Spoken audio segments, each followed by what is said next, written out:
And this morning, I've chosen to speak again today on family. Now, I look back, and if we count Mother's Day and Father's Day and generational Christianity a few weeks ago, this makes 4 times that we've looked at family this year.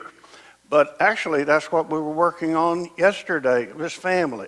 Not only church family, but families in the church and the fellowship that we have, and the way that we realize that our lives ought to be centered around God's place and God's face and God's church. And so that was family. And it occurred to me, too, that as I meet with the elders on a regular basis, it seems like that almost every Monday when we meet, somewhere along in the course of what we discuss, there are some issues about our families. And in fact, last week we were announcing that we're relooking at the idea of having somebody who would be like a family life minister and work with our young people as well. That's part of the thinking that's behind that, is our families need attention. They need to work together, be together, need to be encouraged. We're just focused on the idea and the needs that exists for families. So I'm not apologizing. I'm explaining that this is a very, very important part of who we are, and that we need to realize and give special attention to families. And we hope that we're doing that in such a way as to encourage and hold us together, keep us together, and help us to overcome the way that the world seems to be just determined to distract us from what our job is as family in the kingdom. If you're looking for a verse that we might start from this morning, I was thinking of 1 Timothy chapter 3, verses 14 and 15. As Paul is writing to young Timothy there, he said, "I write these things to you, hoping to come to you shortly. But if I tarry long, that you may know how you ought to behave yourself in the household of God, which is the church of God, the pillar and the ground of the truth."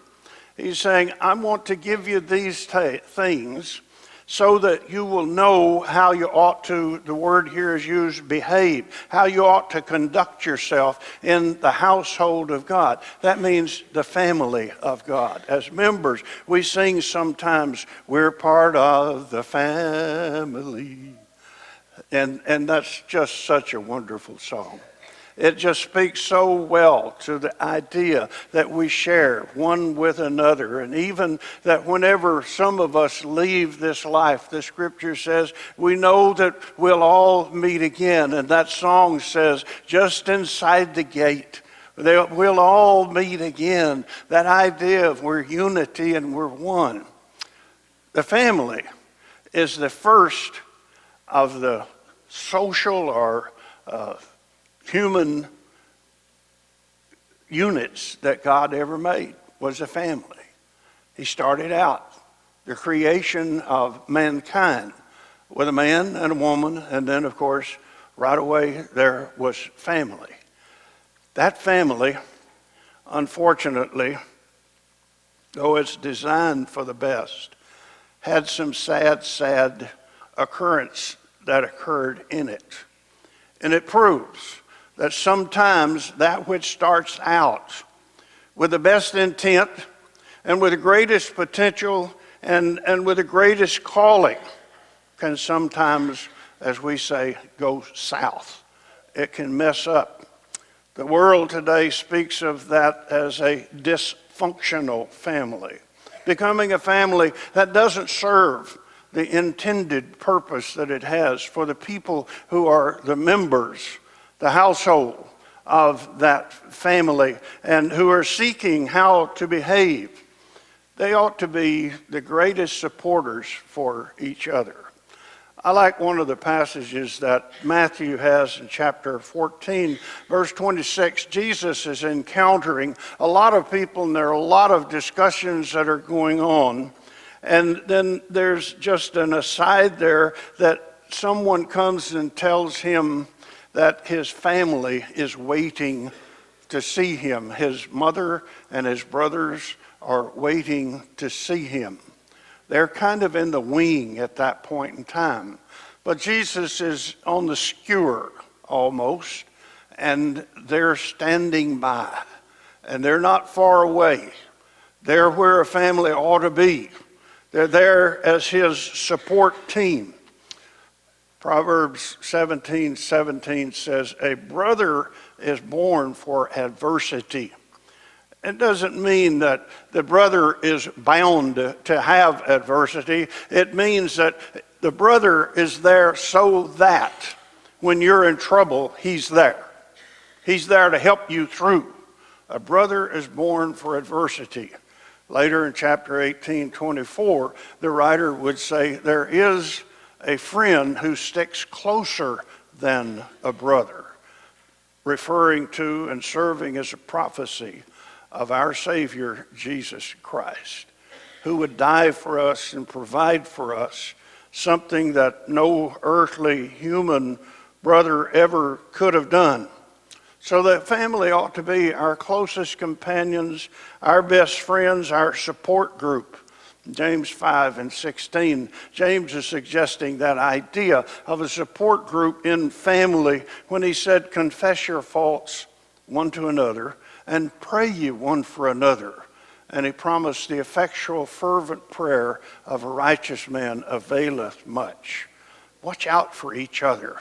Pray for each other. Support each other in your spiritual lives in every way. Families put together, so it ought to be the place where we learn the most about morality, about love, sensitivity, caring, and sharing. It's where we ought to learn the most about ethics, and it's where we ought to learn the basics of religion and our relationship to God as well. It's always been a vital part of society. The tribes, the patriarchs, and the nations, and now we in our individual families create a structure in which families turn out to be either our greatest joy or our heaviest heartache. Children are like that. They tend to be either our greatest joy or our heaviest heartache. But they don't tend to be people we don't love. They don't tend to be people we don't care for, and people for whom we still don't want the very best. But sometimes there's a heavy heart in a parent because things just aren't right for and with their children. If you ever tried to go back and get into the skin, so to speak, of Adam and Eve and realize one of our sons was so jealous of the other that he wound up killing him. They must have been so very, very heartbroken. I'm proud, though, that God saw fit not to shelter us from the fact that we're not the only ones who have to deal with heartache and grief sometimes in family. He showed us in the very first family that things that start out to be the very best, that I wanted to be the very best, sometimes can go wrong. But in the book of Exodus, he seemingly said, now, you saw where that went, and you saw the suffering that existed because of it, but let me show you one now that worked. Let me show you how it's supposed to be. In Exodus chapter 2, the scripture tells the story in the first 10 verses of the time when a man named Amram and his wife Jochebed had a daughter and they had a son, and it, as people put it sometimes today, it just wasn't a good time to have another child, especially if it might be a son, because the Pharaoh, they were Jews living in Egypt, and the Pharaoh had decided if a male child is born, then that child is supposed to be killed. at birth, to keep down the population of the Jews who were expanding, and the Pharaoh was afraid of them. And they did become pregnant, and a boy was born. He was named Moses. But that family had a plan. That mother, I never get through with being amazed at mothers. I think of Jesus in his early life and how the scriptures say that his mother kept all these things in her heart. She knew so much about Jesus, that he was the Son of God. She talked to him that day when she said, "Why have you stayed here in the temple and almost driven us crazy?" Putting words in her mouth, so to speak. And Jesus said, "No, you not. I must be about my Father's business." Still, she didn't talk about it because it was too early. She kept those things in her heart. Mothers are like that. They protect always. And Jochebed had a plan. If it's a boy, here's what I'll do. She had that plan. That little ark was built.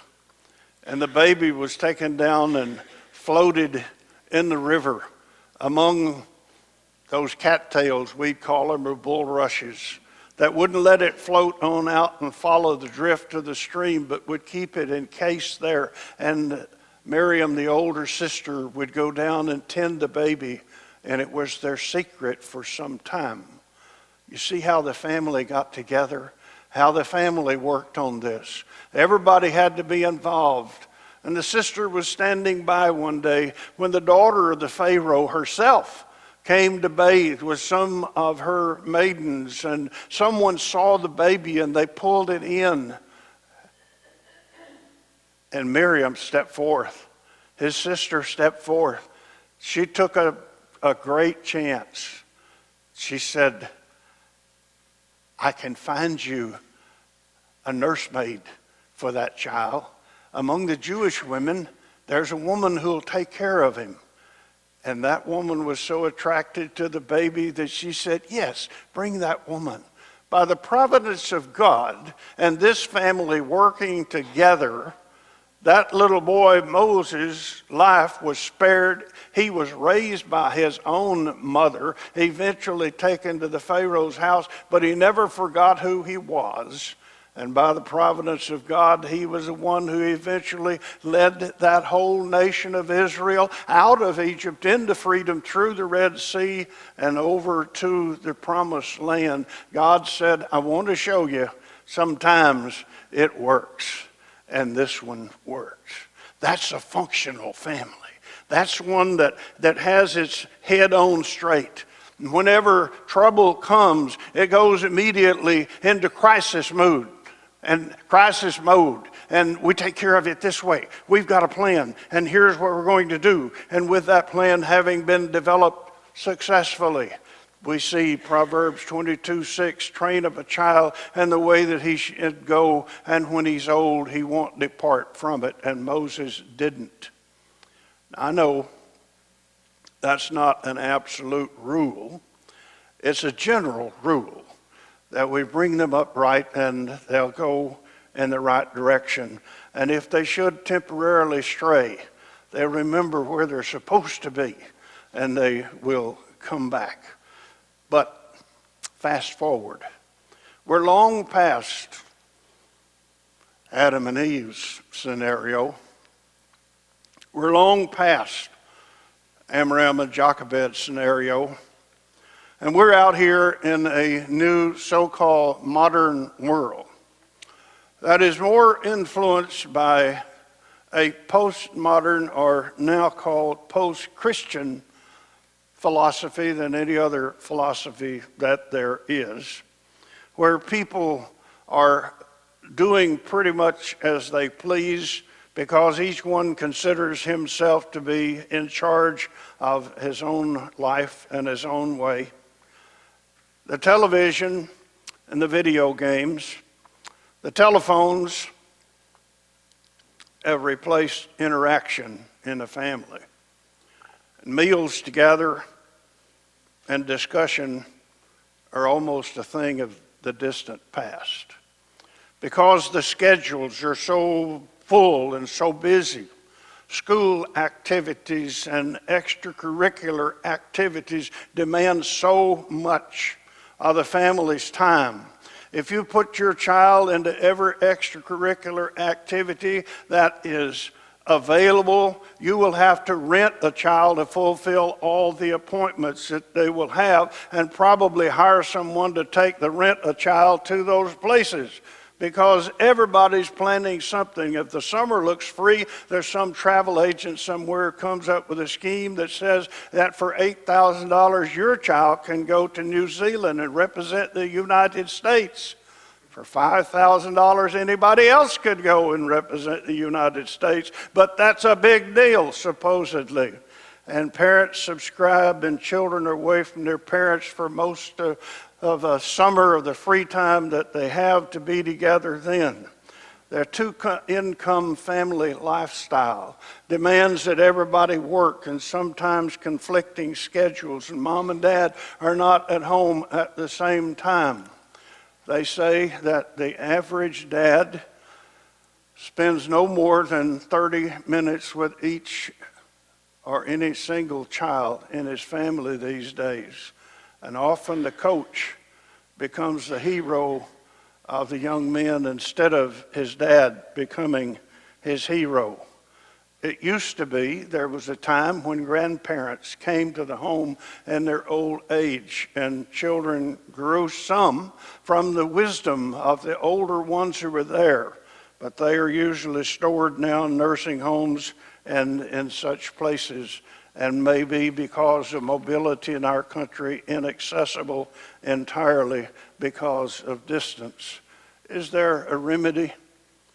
Is there a way that our families can be the kind of families that know each other, spend time together, that have the same goals, the same interest, that understand we're a unit for the sake of God? These are things that people come to us and ask. I spoke of the fact that elders often speak of those things in the meetings, but when deacons come to meet with us, they often come with the same feeling and the same question, with the same wish. Can we do better for our families? It would be accomplished only by mature discipline. Only when parents exercise self-discipline and leadership in the home, and together make a decision that that's the kind of family we want. We don't want a family that is controlled by the environment of our society. We want a Christian family that is controlled by the principles that are involved in God's Word. And we want to be ones who will deliberately, with purpose, we will concentrate in an effort to make sure that we, first of all, set aside some time for each other. Time and talk. Time to talk so that we do converse. There is no substitute for each other, and there's no substitute for conversation that is exchanging ideas and pointing in directions that are good. When we plan activities that will involve us all sharing in things that people like together, we listen to each other, we read the Bible together. I wouldn't dare ask, and you wouldn't want to answer likely,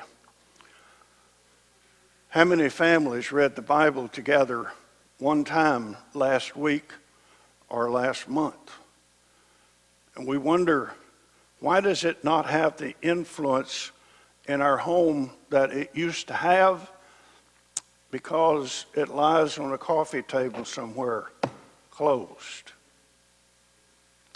read the Bible together, pray together, study together, plan your recreation activities together, participate in them together, find hobbies that you can share together, because that will force involvement and conversation. Because otherwise, the things of this world will continue to manipulate and to separate us from the things that really count. And someday, it may be, hopefully now it's not, but someday it might be too late. I thought again of the Harry Chapin song of 1974. You young people have not heard a 1974 song in a while, I feel pretty sure. I thought maybe I'd mention the Elvis Presley song earlier, where he talked about suspicious minds, 1969, I believe. We're caught in a trap. We can't get out. And so much of what's going on in terms of how we spend our time in our homes and in our busy lives today is kind of like that. We're caught in a trap. We can't get out. It's an ongoing situation. We can't turn loose. We can't find a place to step off of the treadmill. Chapin's song was entitled "Cats in the Cradle." And that's kind of a weird expression. I tried to study where'd that come from. And there were some stories that someone else wrote the song, and some that his wife Sandy wrote it about her first husband and his dad.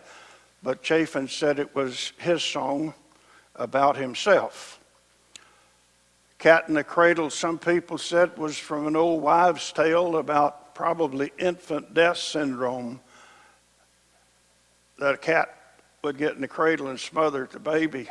No one knew what had happened. Not true.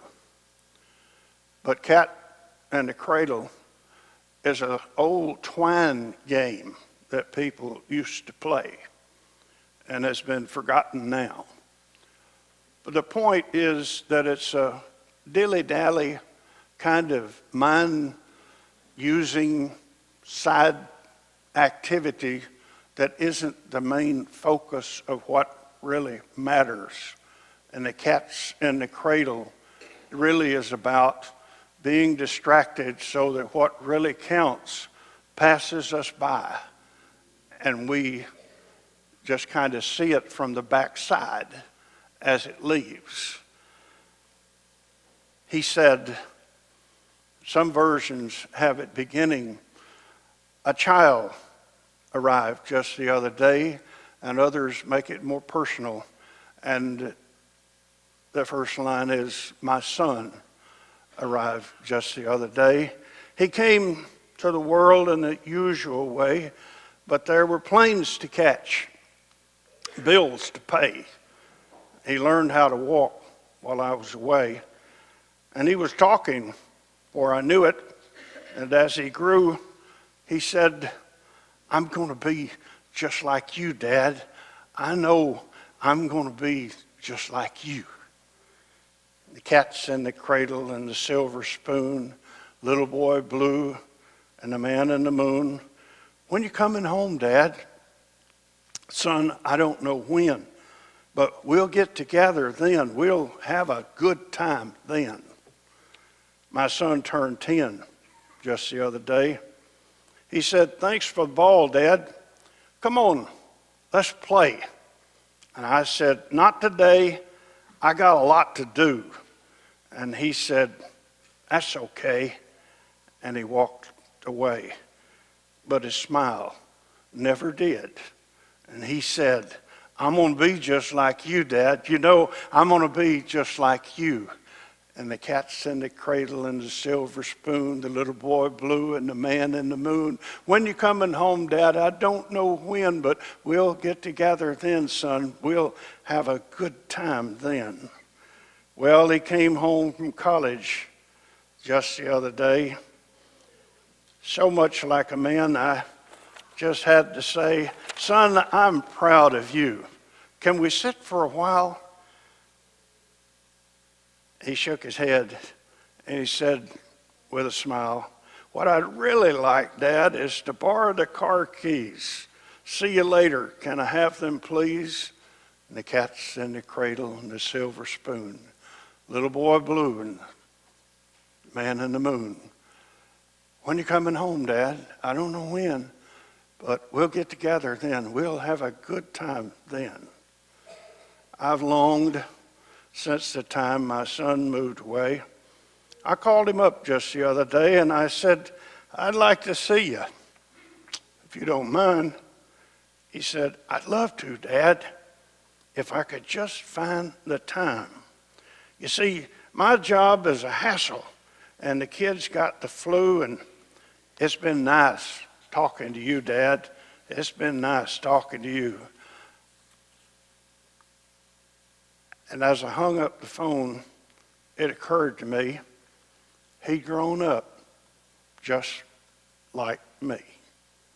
My boy was just like me. And the cat's in the cradle and the silver spoon. Little boy blue and the man in the moon. When you coming home, Dad? I don't know when, but we'll get together then. We'll have a good time then. And life passes, and children grow up, and we wonder, why did they become just like us and let their life get so entangled in worldly here and now things and become so distracted that when they're in their 20s, they don't go to church. When they're in their 30s, they don't go to church anymore. And when you visit most churches today, the question that fits in most places is, where are the 20-somethings? Because the cat's in the cradle, the silver spoon, and they're gone. The time is now. May God help us to be parents and grandparents who focus on our families so that we don't get caught up in the cat and the cradle and the games that people play, but focus on what really matters, and that's God the Father, Jesus Christ his Son, and how we ought to behave ourselves in the household of God, which is the church of God, the pillar and the ground of truth. May he bless us to that end. And today you need to respond for the prayers of the church. We're here to help you if you've never obeyed the gospel. We're here to help you as you believe in Jesus, repenting of sin, confess your faith, and are buried with him in baptism, because otherwise, someday, we may have dilly-dallied every chance we had away. The cat's in the cradle. If you need to respond, come while we stand and sing.